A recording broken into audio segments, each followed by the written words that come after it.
میں کچھ مسائل ہیں۔ پہلا مسئلہ یہ ہے کہ بھائی فجر کی نماز کے بعد سونے کا کیا حکم ہے؟ بہت سارے لوگوں کا معمول ہے فجر پڑھ لی فجر کے بعد سو گئے، اس سلسلے میں کیا شریعت کے رہنمائی ہیں؟ اس سلسلے میں دو طرح کی حدیثیں ہیں۔ پہلی حدیث یہ ہے کہ اللہ کے رسول نے فرمایا کہ جو فجر کی نماز پڑھتا ہے اور پھر اسی جگہ پر بیٹھا رہتا ہے اور جب طلوع آفتاب ہوتا ہے اور مغرب وقت چلا جاتا ہے اور پھر وہ 2 رکعت پڑھتا ہے تو اس کا اجر اور اس کا ثواب مکمل حج عمرے کی طرح ہوتا ہے، مکمل حج عمرے کی طرح ہوتا ہے۔ اس حدیث سے اس بات کا پتہ چلتا ہے کہ آدمی فجر کی نماز کے بعد فوراً سونے کا معمول نہ بنائے، بلکہ ذکر، اذکار، تلاوت یا جو بھی ہمارے دعوت کے تقاضے ہیں، تعلیم ہے، مشورہ ہے، جو بھی کسی بھی کام میں مشغول ہو جائیں۔ اس جگہ بیٹھا کرنے کا مطلب یہ نہیں کہ اسی جگہ اس میں سے ہلنے کا نہیں، مطلب یہ کہ وہ اعمال کے اندر لگا رہے اور پھر جب طلوع آفتاب ہو جائے تو اس کے بعد مغرب وقت چلا جائے 10-15 منٹ کا، اس کے بعد کیا کر لے، وہ 2 رکعت نماز پڑھ لے تو اس کا اجر ثواب حج عمرے کے برابر ہے۔ اور ترمذی کی روایت، دوسری ترمذی کی روایت میں ہے اللہ کے رسول نے ایک دعا کی ہے، اللہم بارک فی بکور امتہا، اے اللہ میرے امت کے صبح کے وقت میں برکت عطا فرما، اے اللہ میرے امت کے صبح کے وقت میں برکت عطا فرما۔ اس روایت کی روایت کرنا جو صحابی ہیں ان کا معمول یہ تھا کہ وہ فجر بعد جلد از جلد اپنے بزنس تجارت کے لیے نکل جاتے تھے، اس کی وجہ سے ان کا مال بہت زیادہ بڑھ گیا، تو اللہ کے رسول کی جو دعا ہے میری امت کی صبح کے وقت میں برکت عطا فرما، اس وقت کو ہمیں غنیمت سمجھنا ہے اور اس کو تجارت کے اندر کیا کرنا ہے، لگانا ہے۔ آج امت کا معمول اس کے برعکس ہو گئے، رات میں زیادہ سے زیادہ جاگو اور صبح میں زیادہ سے زیادہ سو جاؤ، یہ دنیا والوں کا ماحول ہو گیا کہ رات میں ہمارا جاگنے کا معمول ہے، 12-1-2 بجے تک جاگیں گے اور صبح میں 11-12 بجے تک سو جائیں گے، اس سے برکت کیا ہو جاتی ہے، ختم ہو جاتی ہے۔ اس لیے اگر ہمیں برکت چاہیے تو جلد از جلد اپنے کام، بزنس اور دھندے کے لیے صبح کے وقت ہمیں کیا کرنا چاہیے، نکل جانا چاہیے۔ تو یہ اس کی کیا ہے فضائل اور اس کی فوائد ہے۔ اگر کوئی پھر بھی سو جاتا ہے تو کوئی حرام اور ناجائز نہیں ہے اور نہ ہی اس کے لیے کوئی وعیدیں ہیں، بعض حدیثوں کے ہوا کی بیان کرتے ہیں کہ اس میں وعید بیان کرتے ہیں، اس طرح کی کوئی وعید نہیں ہے، اس کے لیے خیر اور برکت کی چیز ہے کہ آدمی اس طرح عمل کرے کہ فجر کے بعد اپنے معمولات میں لگے، تلاوت میں لگے، ذکر اذکار میں لگے، جو بھی عمل دعوت کے تقاضے اس میں لگ جائیں تو اس کے لیے بہتر ہے۔ دعائیں قنوت کے پڑھنے کا وقت کب تک ہے؟ ایک آدمی دعائیں قنوت پڑھے بغیر سجدے کے اندر چلا گیا، اب مکمل سجدہ نہیں کیا، اس کو یاد آیا کہ میں نے دعائیں قنوت پڑھی نہیں ہے، تو کیا اس کے لیے اٹھ سکتا ہے؟ ہاں اٹھ سکتا ہے، جب تک سجدے میں 7 اعضاء کسی نے ٹیکے نہیں ہیں تب تک وہ دعائیں قنوت پڑھنے کے لیے دوبارہ اٹھ سکتا ہے، یعنی پیشانی، 2 ہاتھ، 2 پیر، 2 گھٹنے جب تک کسی نے ٹیکے نہیں ہیں زمین پر تو اس سے پہلے اٹھنا چاہے تو اٹھ سکتا ہے اور دعائیں قنوت پڑھ سکتا ہے۔ ایک مرتبہ مکمل سجدہ کر لیا، 7 اعضاء مکمل ٹیکے، پھر اس کو یاد آیا کہ میں 2 دعائیں قنوت نہیں پڑھائیں، اب اس کے لیے اٹھ نہیں سکتا، اب اس کو آخر میں سجدے سے وقت کرنا ہے۔ اور اگر کسی نے مکمل سجدہ نہیں کیا، اس سے پہلے یاد آتا ہے تو دعائیں قنوت کے لیے دوبارہ اٹھ سکتا ہے، لیکن چونکہ اس نے رکوع کی حد کو کراس کر دیا ہے اس لیے اس کو سجدہ سہو بھی کرنا ہے، رکوع کی حد کو اس نے کیا کر دیا، کراس کر دیا، اس لیے اب اس کو سجدہ سہو بھی کرنا ہے۔ دعائیں قنوت بھی پڑھ سکتا ہے، دعا کے لیے اٹھ سکتا ہے اور سجدہ سہو بھی کرے گا، لیکن مکمل اگر سجدہ کرتا ہے تو پھر اس کو دعائیں قنوت کے اٹھنے کی اجازت نہیں ہے۔ بل بڑھا کر دینے کا کیا حکم ہے؟ ایک کسٹمر آیا، اس نے دکان سے سامان خریدا، اب 10,000 کا سامان اس نے خریدا، اب وہ سامنے والا کسٹمر اس کو سیٹ کو دکھانے کا رہتا ہے تو بولتا ہے کہ بابا 10,000 کا بل 12,000 کا کر دے، تو یہ 12,000 کا بل کر سکتے ہیں کیا؟ بل بڑھا کر دے سکتے ہیں کیا؟ تو جب ہم جانتے ہیں کہ یہ شخص چوری کر رہا ہے اور بل بڑھا کے کرنے کا مقصد یہ کہ وہ سیٹ سے 2,000 ایکسٹرا اپنے جیب میں ڈال دے تو ایک طرح کا گناہ کے کام میں تعاون ہو جائے گا۔ وَلَا تَعَاوَنُوا عَلَى الْإِثْمِ وَالْعُدْوَانِ، گناہ کے کام میں تعاون مت کرو، لہذا ہم بل بڑھا کر نہیں دے سکتے۔ دوسرا ویوہار اس طرح ہوتا ہے کہ بھائی ہمارا ویوہار ہی 12,000 کا ہم نے کر دیا، جو وہی ویوہار تھا اسے کہے کہ ہم ویوہار ہی کیا کرتے تو اسے 12,000 کا کرتے ہیں اور 12,000 سیٹ سے ہم کو ملیں گے، اب پھر ہم کو تجھ کو کچھ خوشی سے دینا ہے، کیا کرنا ہے وہ ہم کیا کریں گے، تجھ کو دے دیں گے، کوئی طے نہیں، ضرور نہیں ہے۔ جیسے کہ بھائی گاڑی ہم ڈالتے ہیں، ریتی کی گاڑی ڈال دی، ریتی کی گاڑی جو ہے ہمارا سمجھو کہ 20,000 کی ہے، لیکن وہ مینجمنٹ کیا بولتا ہے نہیں 25,000 کا بل بنا، تو اس کو کہنا ہے کہ بل 25,000 کا بنے گا تو ہمارے اکاؤنٹ میں 25,000 ہی آئیں گے، 25,000 سے ہمارا ویوہار ہونا، تو اس کو کیا دینا ہے کہ ہم دیتے تو کیا کر دیں گے، دے دیں گے، وہ ہماری مرضی پر رہیں گا، ہم تو کچھ خوشی سے دینا چاہے تو دے سکتے ہیں۔ تو یہ شکل جواز کی ہو سکتی ہے۔ ہمارا ویوہار ہی 20,000 کا طے ہو رہا ہے اور 20,000 کا ویوہار طے ہونے کے بعد وہ ہم سے ایکسٹرا 25,000 کروا رہے ہیں، تو یہ کیا ہو جائیں گے، یہ چوری ہو جائیں گے۔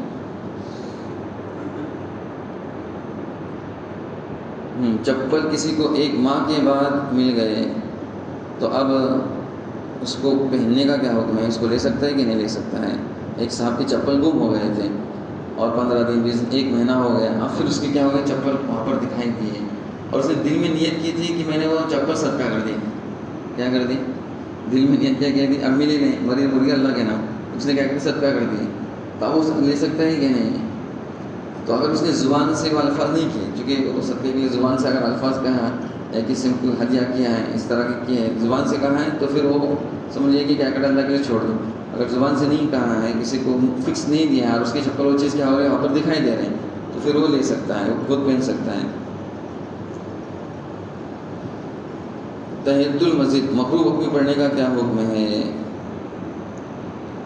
تو شافعی کے نزدیک سبب والے اگر کوئی نماز ہے، سبب والی کوئی نماز ہے تو وہ مکروہ وقت میں بھی پڑھ سکتے ہیں، لہذا مغرب سے پہلے 5 منٹ 10 منٹ پہلے کوئی آتا ہے، مغرب سے پہلے آتا ہے تو مسجد میں اس کے لیے بغیر تحیۃ المسجد کے بیٹھنا مکروہ ہے۔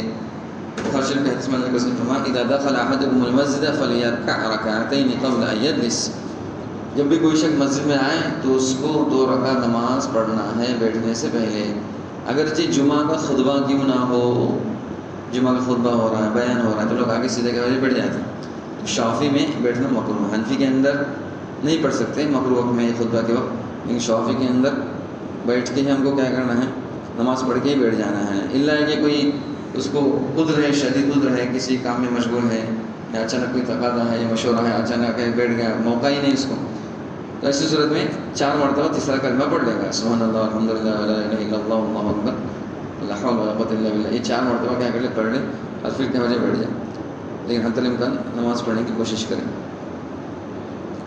وضو کے اندر اگر ہاتھ دھلنے سے رہ جائے اور اس کو وضو کے بعد پتہ چلے کہ اس کا ہاتھ کیا تھا، خشک تھا، تب اس کو کیا کرنا ہے، یعنی کسی کا ہاتھ یہاں پر کیا تھا، خشک تھا، تھوڑا بہت سمجھو کہ وضو کے اندر دھلا نہیں اور وضو کے بعد پتہ چلا، اس کو تو کیا کرنا ہے، تو اس کو وہ ہاتھ کی کیا کرنا، جگہ دھو دینا ہے اور اس کے بعد سر کا مسا، کان اور پیر دوبارہ دھونا پڑے گا، کیونکہ شوہر میں ترتیب ضروری ہے نا، ترتیب ضروری ہے، اس لیے اس کا ایک جب تک کسی کا عضو مکمل نہیں ہوتا تب تک دوسرا عضو دھو نہیں سکتا، تو جو ایک عضو کو مکمل کر لے گا اور پھر اس کے بعد دوبارہ وہ سر کا مسا، کان اور پیر دھو لیں گا۔ کیا کرسی پر بیٹھ کر نماز پڑھنے سے نماز کی جماعت کی فضیلت حاصل ہو جائیں گی؟ اس لیے کہ وہ سب سے ذرا آگے پیچھے ہو جاتی ہے نا، صف کے آگے آدمی کھڑا ہو جاتا ہے، تو ایسی صورت میں جماعت کا ثواب ملے گا کہ نہیں ملے گا؟ تو ہاں، جماعت کا ثواب اس کو کیا ہو جائے گا، مل جائے گا۔ جو معذور ہے اور جو واقعی سمجھو کہ کھڑے نہیں رہ سکتے یا کہ رکوع یا سجدہ نہیں کر سکتے ہیں، تو ایسی صورت میں وہ کرسی میں بیٹھ کر نماز پڑھتے ہیں تو ان کو جماعت کا ثواب حاصل ہو جائے گا۔ بڑا مسئلہ یہ ہے کہ اگر کوئی شخص کھڑے ہونے پر قادر ہے، گھر سے مسجد میں آ رہا ہے، چل کر آ رہا ہے، یہاں پر آ کے کیا ہو جائے، کرسی میں بیٹھ رہا ہے، تو اس کی نماز ہی نہیں ہوں گی، اس کی نماز ہی نہیں رہے گی، اس لیے اپنے قیام شرط ہے، جو قیام پر قادر ہے تو اس کے لیے کھڑا ہونا کیا ہے، فرض ہے۔ جو رکوع سجدہ نہیں کر سکتا کسی عذر کی وجہ سے تو اس کے لیے بیٹھنے کی کیا ہے، اجازت ہے، یعنی کھڑا رہے گا قیام میں اور پھر رکوع سجدے کی جگہ وہ کیا ہو جائے گا، کرسی میں بیٹھ جائے گا۔ اب کرسی میں بیٹھنے کے بعد جو سجدہ کرتے سجدہ، تو رکوع اور سجدہ کے لیے جھکنا ہے، کیا ہے، جھکنا ہے، اور اپنے ہاتھ یہ اپنی جگہ ہی پر رہیں گے، رکوع میں جتنا جھکتے ہیں نا، سجدے میں اس سے تھوڑا زیادہ جھکنا ہے، سجدے میں تھوڑا زیادہ جھکنا ہے، لیکن ہاتھ لوگ جو آگے بڑھاتے ہیں نا وہ صحیح نہیں ہے، بلکہ ہاتھ کی جو جگہ ہے وہ یہ فکس ہے، اس لیے وہ اپنے رانہی پر کیا کریں گے، ہاتھ رکھیں گے اور رکوع میں جتنا جھکا ہے سجدے میں تھوڑا زیادہ جھک جائیں گے۔ اسپرے کے ذریعے سے وضو کرنے کا کیا حکم ہے؟ اسپرے جس میں پانی نکلتا ہے تو اس سے وضو صحیح ہوگا کیا؟ تو وضو ہونے کے لیے، صحیح ہونے کے لیے پانی کا بہاؤ چاہیے. پانی کا بہاؤ اس پلے سے اگر بہاؤ نہیں ہو رہا، خالی بس عضو گیلا ہو رہا ہے. جیسے بال کو کیسے مارتے ہیں، بال کاٹنے گئے تو پانی ہلکا سا گیلا ہوتا ہے تو اس سے وضو صحیح نہیں ہوگا، بلکہ پانی کا ہلکا سا کیا ہو بہاؤ ہو. اس پہ اگر زیادہ مقدار میں مارتے ہیں کہ پانی کا کیا ہو جاتا ہے، بہاؤ ہو جاتا ہے ہلکا سا، تو پھر ہی چل جائے گا، ورنہ نہیں چلے گا. اگر باپ کی حیات میں کسی اولاد کا، کسی بیٹا بیٹی کا انتقال ہو جاتا ہے تو کیا اس کے اولاد یعنی جو ہوتے ہیں ان کو ملے گا کیا؟ باپ کی حیات میں جو بیٹے کیا ہو جاتے ہیں، انتقال ہو جاتا ہے، دو بیٹا انتقال ہو گئے تب وہ لاوارث کہلاتا ہے. اس بیٹا ہو یا بیٹی ہو، اس کی جو اولاد کہلائیں گی وہ لاوارث ہوں گی، جبکہ دوسری اولاد اس کی کیا ہے، موجود ہے. اگر دوسری اولاد موجود نہیں، ایک بیٹا تھا اور اس کا کیا ہوگا، انتقال ہوگا، اب اس کے بیٹے ہیں یعنی اس کے پوتے ہیں، گویا کہ باپ کے کیا پوتے ہیں، تو پوتے کو تو میراث ملتی ہے، لیکن اس کے چچاؤں میں سے کوئی نہیں ہے، یعنی دوسرے بیٹوں میں سے کوئی نہیں ہے، یا دوسرے بیٹے اگر ہے تو یہ کیا ہو جائے گا، لاوارث ہو جائے گا. اللہ کہ وصیت کرے، باپ اگر وصیت کر کے جاتا ہے، دیکھو میرے 4 بیٹے تھے، ایک بیٹے کا میرے حیات میں انتقال ہوا ہے اور اس کی اولاد ہے، اس کے کیا ہے، بیٹے ہیں، تو اس کی اولاد میں کو بھی میرے مرنے کے بعد کیا دو، کچھ نہ کچھ حصہ دو. تو شریعت کہتی ہے کہ پھر اس کو 1/3 ملے گا، یعنی 1/3 میں سے اس کو دے سکتے ہیں. 1 ثلث کے اندر سے وصیت جو رہتے ہیں 1 ثلث تک کے اس کے اندر اس کو دیا جائے گا. وہ کہتا ہے میرے تمام بیٹے کے برابر دے دو، یا ہے کہ 1 ثلث دے دو، جو بھی وصیت کرنا چاہیں تو 1 ثلث تک وہ کیا کر سکتا ہے، 1/3 تک، 1/3 تک وصیت وہ کر سکتا ہے. وصیت اگر ہے تو اس کو ملے گا، وصیت نہیں تو پھر نہیں ملے گا. پھر دوسرے بھائی اگر خوشی سے دینا چاہے تو دے سکتے ہیں، زبردستی وہ نہیں کر سکتے. زیادہ سے زیادہ عمرے کرنا بہتر ہے یا طواف کرنا بہتر ہے؟ ایک آدمی مکہ کے لیے روانہ ہوا ہے، حج عمرے کے لیے چلا گیا، تو اس کو بہتر کیا ہے، کون سے عمل کرنا ہے؟ زیادہ سے زیادہ طواف ہے یا عمرہ ہے؟ تو عمرہ یا طواف سے کیا افضل ہے؟ عمرہ کرنا اگر آدمی کے اندر طاقت ہے، کیپیسٹی ہے اور روزانہ عمرہ کر رہا ہے تو یہ زیادہ بہتر ہے. کسی سے روزانہ نہیں ہو رہا ہے، 2 دن کے بعد ہو رہا ہے، 3 دن کے بعد ہو رہا ہے تو اس کی کیپیسٹی. لیکن اگر ہمت طاقت ہے تو روزانہ عمرہ کرے، اور عمرے کے بعد پھر طواف کا نمبر آتا ہے. عمرے کے بعد اس کا نمبر ہے طواف کا. تو افضل عمرہ ہے، اگرچہ اس میں وقت زیادہ جاتا ہے، پورا آدھا دن چلا جاتا ہے، کوئی حرج نہیں، تو افضل عمرہ ہے. عمرہ اگر کسی کے اندر کیپیسٹی نہیں ہے تو پھر وہ زیادہ سے زیادہ کیا کر لیں، طواف کر لے. کیا میت کی نماز پڑھانے کے لیے حافظ عالم کا ہونا ضروری ہے؟ میت کی نماز پڑھانے کے لیے حافظ عالم کا ہونا ضروری نہیں ہے، بلکہ میت کے رشتہ داروں میں جو بھی سمجھ کہ نماز صحیح، خود کی جس کی نماز صحیح اس کی دوسرے کی بھی نماز ہو جاتی ہے، یا تو اس کی سورہ فاتحہ صحیح، امام کی اگر سورہ فاتحہ صحیح ہے مقتدی کی بھی نماز کیا ہے، صحیح ہے. لہذا افضل اور بہتر یہ ہے کہ میت کے وارثی میں جو ہے وہی کو میت کی کیا کرے، نماز جنازہ پڑھائے، اس کے اولاد میں سے ہے، اس کے پوتے نواسے جو بھی ہیں، میت سے جو زیادہ رشتہ دار ہیں اسی کو نماز جنازہ کے آگے بڑھائے. امام صاحب کا حق نہیں ہے، بلکہ اس کے میت کے جو ورثہ ہیں جو ان کا کیا ہے، حق ہے، وہی نماز پڑھائے. اگر کوئی کسی کی نماز صحیح ہے تو وہ خود نماز پڑھائے. اللہ ان کی توفیق عطا کرے. اس سے کوئی مسئلہ ہے تو پوچھ سکتے ہیں.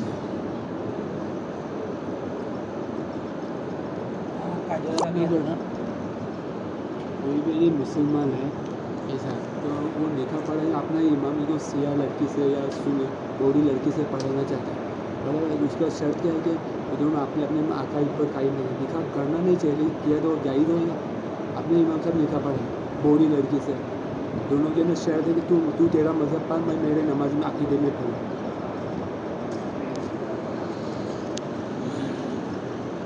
لڑکا جو ہے وہ اپنے عقیدہ کا، لڑکی جو ہے شیعہ، میں میرا مذہب کا پالن کروں تو تیرا تھا. نکاح امام صاحب آپ نے پڑھا تو نکاح میں درست ہوگا کیا نہیں ہوگا. ایک لڑکا ہے وہ اہل سنت والجماعت میں سے ہیں، اور لڑکی جو ہے وہ شیعہ عقیدے کی ہیں، اور ہر ایک کو اپنے اپنے عقائد پر رہنے کو سمجھ کے پہلے سے طے کیا جا رہا ہے کہ شیعہ کے حساب سے چلے گا اور یہ اہل سنت جماعت ہے یا اپنے عقیدے پر رہیں گا. تو اب امام صاحب کے لیے نکاح پڑھانے کا کیا حکم ہے؟ امام صاحب کے لیے چونکہ نکاح پڑھانا چاہے تو پڑھا سکتے ہیں، اس مانند کہ وہ ظاہری اعتبار سے مسلمان ہیں، غیر ایمان والا تو ہے نہیں، لیکن چونکہ شیعہ کے اندر کئی فرقے ہیں، بعض اثنا عشریہ ہیں، تو علماء نے اس کو اسلام سے خارج مانا ہے، ان کے عقائد کی وجہ سے ان کے اسلام سے کیا مانا ہے، خارج مانا ہے. اور قرآن کو بہت سارے ناقص سمجھتے ہیں. قرآن 40 پاڑے کا تھا، 10 پاڑے غائب ہو گئے، بکری نے کھا گئی. اہل بیت کے اس کے اندر کہتے فضائل تھے، اور شیعہ یہ حضرت ابوبکر حضرت عمر رضی اللہ عنہ کو کافر گردانتے. کیا گردانتے؟ کافر گردانتے ہیں. اس طرح وہ اہل سنت اور جماعت سے اسلام سے کیا ہو جاتے ہیں؟ خارج ہو جاتے ہیں. صحابہ کو برا کہنا گالی دینا ان کا شعار بن گیا. کسی مسلمان کو تکلیف دینے سے ان کو ثواب ملتا ہے، کسی کو قتل کریں گے تو اور زیادہ ثواب اس کو مل جائے گا. ان کی یہاں متعہ جائز ہے. متعہ یعنی ایک بیوی اپنے پاس ہے، کسی جگہ وہ گھومنے کے چلا گیا، 3 دن کے لیے اسے شادی کر دیا، پھر طلاق دے دیا. یعنی 3 دن کے لیے، 5 دن کے لیے، 10 دن کے لیے کیا کر رہا ہے؟ اس طرح کرنا ان کی عبادت ہے، بڑی عبادت ثواب کی چیز ہے. جبکہ متعہ سرادن زنا ہے. پہلے اللہ کے رسول نے کسی زمانے میں اجازت دی تھی، بعد میں چیز کیا ہو گئی؟ منسوخ ہو گئی تھی. تو ان کے بہت سارے عقائد اس طرح ہیں جو اسلام سے ان کو خارج کر دیتے ہیں. اس لیے امام سب کو چاہے کہ ایسے نکاح پڑھانے سے اپنے آپ کو بچائیں. وہ کر لیں ان کے عمل سے کیا ہے. ایک دوسرا مسئلہ ہے کہ کوئی عورت نے گائیڈ کے ساتھ مسلمان بچپن سے پالی ہوئی مسلمان ہی تھی، نکاح دوسرے سے کافر سے کیا، وہ مذہب چھوڑ کے گئے. بعد میں 20-25 سال کے بعد وہ دوبارہ آ گئی تو نماز اس کو پڑھنا پڑے گی 20-25 سال تک. جی ہاں، جو ایک مسلمان تھا اور مسلمان ہونے کے بعد مرتد ہو گئے اور 20-25 سال کے بعد وہ کیا عود کر کے آ گیا، تو اس کی 20 سال 25 سال کی جو نماز ہے اس کو دوبارہ پڑھنا پڑیں گی. ایک کافر رہتا ہے اور مسلمان ہوتا ہے، زندگی بھر اس کی جو نمازیں نہیں پڑھی ہیں تو وہ معافی صافی ہوتی ہیں. لیکن مرتد جو ہوتا ہے، مرتد، اس پر 20 سال کی نمازیں بھی ضروری ہیں اور 20 سال کی زکوٰۃ بھی ضروری ہے. اگر وہ مالدار ہے تو اس پر اس کے مال کی کیا ہے؟ زکوٰۃ بھی ضروری ہے. اس لیے کہ حدیث میں تو آتا ہے من بدل دین فاقتلوہ، جو دین کو بدلتے اس کو تو قتل کرنے کا حکم ہے. لیکن پھر اگر وہ اسلام کی طرف لوٹ کر آتا ہے، مسلمان بنتا ہے، تو اس کے لیے نمازوں کی قضا بھی ضروری ہے اور زکوٰۃ دینا بھی ضروری ہے اگر مال ہے تو. مذہب چھوڑنے کے بعد کوئی مسلمان مرد ہو یا عورت تو وراثت سے محروم ہوئے گا نا. ہاں، مذہب چھوڑ دیا جو کوئی مذہب کو چھوڑ دے تو وراثت سے اگر مسلمان ہے تو وراثت سے محروم ہو جائے گا. لا یرث المسلم الکافر ولا الکافر المسلم، مسلمان کافر کا، کافر مسلمان کا وارث نہیں ہوتے.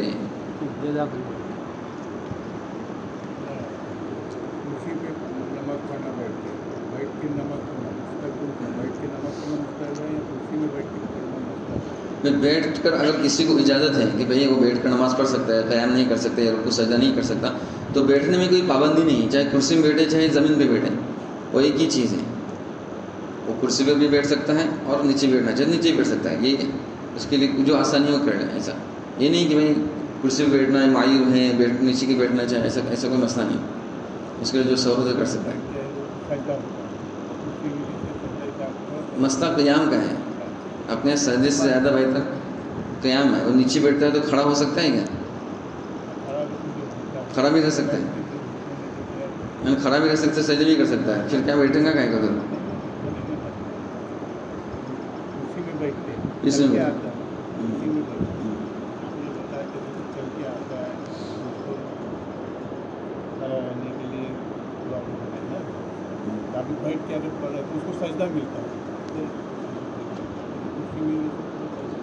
تو یہ اپنے یہاں وہ جو کرسی میں آ کے بیٹھ رہا ہے تو جب قرات ہوتی ہے، امام کا قیام ہوتا ہے تو اس کو کھڑا ہوتا ہے کہ نہیں؟ کھڑا نہیں ہو رہا ہے. یہ چل کے آ رہا ہے تو اس کا مطلب کھڑا ہونے کی طاقت ہے اس کے اندر. تو سجدہ کے لیے تکلیف ہو رہی ہے نا اس کو، تو اس کے لیے بیٹھ سکتا ہے. کھڑے ہونے کا جو درجہ ہے وہ سجدے سے بڑا ہوا ہے. قیام اپنے یہاں پہلے فرض ہے، تو پہلے قیام کی رعایت کی جائیں گی. کرسی میں بیٹھتا ہے تو اس کے لیے قیام کرنا آسان، نیچے بیٹھ گئے تو اٹھنا مشکل، پھر نیچے بیٹھ گئے تو اٹھنا مشکل، تو اس کے لیے بہتر قیام پھر کرسی میں پڑھ لیں. وضو کا مسئلہ ہے، پانی کا شارٹیج ہے، پاکٹ کے اندر پانی ہے، کیا اس میں آپ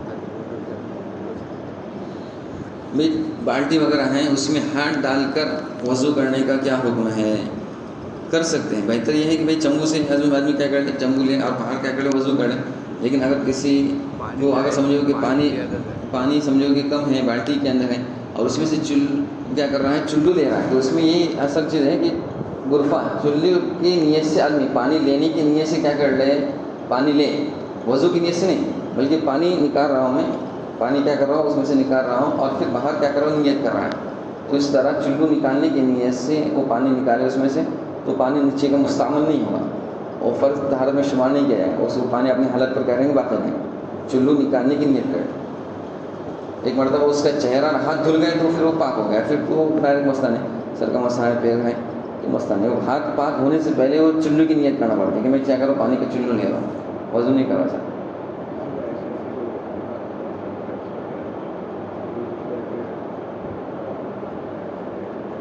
مسجد عائشہ کا عمرہ، مسجد عائشہ کا عمرہ یہ امام شافعی، امام ابو حنیفہ، امام مالک، امام احمد بن حنبل چاروں اماموں کے نزدیک بالاتفاق جائز ہے، کسی کا اس میں کوئی اختلاف نہیں ہے۔ اور اس کے بخاری شریف کی حدیث ہے، یہاں عائشہ رضی اللہ عنہ جب حج سے کیا ہو گئی تھی، فارغ ہو گئی تھی اور انہوں نے اسپیشل عمرہ نہیں کیا تھا، تو اللہ کے رسول نے ان کے بھائی عبد الرحمن کے ساتھ ان کو بھیجا کہ ان کو تنعیم لے کے جاؤ اور وہاں سے عمرے کے احرام کی نیت کرا کے لے کے جاؤ۔ اسپیشل اللہ کے رسول نے ان کو جو بھیجا تھا، تو یہ کہ زیادہ تاکید ہو جاتی ہے کہ وہاں پر سے تو بدر جاولا کیا کر سکتے ہیں، عمرہ کر سکتے ہیں۔ اور ایک دوسری جو حدود ہے ہمارے حدود حدیبیہ ہے، جعرانہ ہے، وہاں سے اللہ کے رسول صلی اللہ علیہ وسلم نے کیا کیا تھا، احرام باندھا تھا۔ لیکن یہاں پر تو قولی طور پر یعنی کہ قول اور فعل کا تعارض ہوتا ہے تو قول کو اہمیت ہوتی ہے، تو یہ قولی طور پر اللہ کے رسول صلی اللہ علیہ وسلم عائشہ رضی اللہ عنہا کو کیا کرے وہاں پر بھیج رہے ہیں۔ تو بعض لوگ سلفی لوگ جو کہتے ہیں کہ بھائی عائشہ کی یہ خصوصیت ہے، یہ دوسروں کے لیے نہیں ہے، ایسی بات نہیں ہے، یہ ائمہ اربعہ کے نزدیک بالاتفاق جائز ہے، وہاں سے عمرہ کر سکتے ہیں۔ حدود حرم کے باہر جانا ہے، ان کو کیا کرنا ہے، حدود حرم کے باہر جانا ہے۔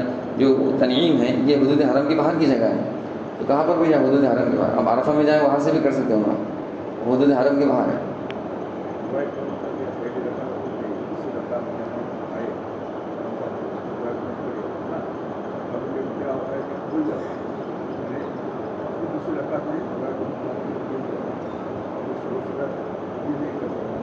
ہاں صحیح سجدہ بھی نہیں کرتے تو نماز میں جائے۔ اپنے شافعی کے اندر سجدہ سہو کیا ہے، یہ سنت ہے۔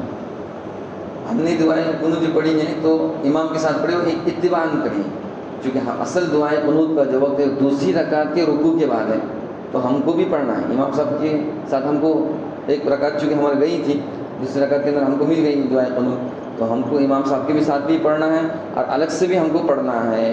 جیسے کہ ہماری دعائیں قنوت کا ٹائم کب آتا ہے، دوسری رکعت کے رکوع کے بعد۔ اب ہم نے نہیں پڑھی ہے تو یہ سجدہ سہو اس کے لیے کیا ہے، سنت ہے۔ سجدہ سہو بھی بھول گیا تو کوئی مسئلہ شافعی کا وہ بھی معاف ہے۔ اور کسی نے سلام پھیر دیا سجدہ سہو اس کو یاد آ گیا تو فوراً سجدہ سہو کر کے دوبارہ سلام پھیر سکتا ہے۔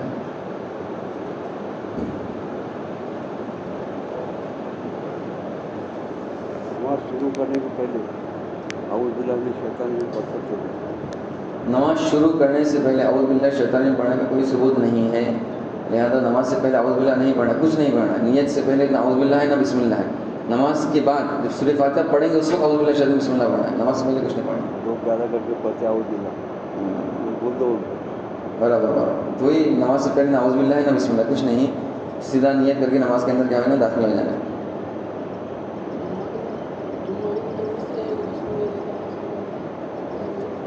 جمعہ کے دن قبرستان جانا سنت ہے کیا؟ بعض روایتوں میں آتا ہے کہ جو والدین کی کیا کریں، زیارت کرے، عادت کرے جمعہ کے دن، یہ اس کی نیکیوں میں سے ہے، لیکن روایت ضعیف ہے۔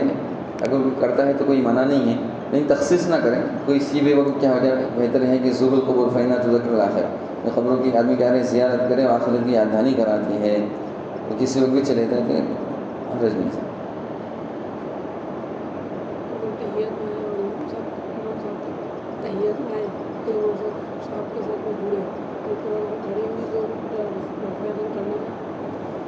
کوئی بالکل آخری تحیات جو ہے امام صاحب کی، اس میں کیا ہو گیا، نماز کے اندر جوائن ہو گیا، امام صاحب کی تحیات مل گئی، اب وہ بیٹھ کر اس نے تحیات پڑھ لی، اب وہ جب کھڑا ہو جائے گا تو وہ ہاتھ اٹھائے گا کہ نہیں اٹھائے گا، تو ہاتھ نہیں اٹھائے گا، ہاتھ بھی نہیں اٹھائے گا اور اللہ اکبر بھی نہیں کہیں گا، ہاتھ بھی نہیں اٹھائے گا اور اللہ اکبر بھی نہیں کہیں گا، بغیر ہاتھ اٹھائے اور بغیر تکبیر کے ہے وہ کھڑا ہو جائے گا اور اپنی سورہ فاتحہ شروع کرے گا، وجہت بھی نہیں پڑھے گا، اس لیے بیٹھ گیا تو وجہت بھی کیا ہے ختم ہو گئی۔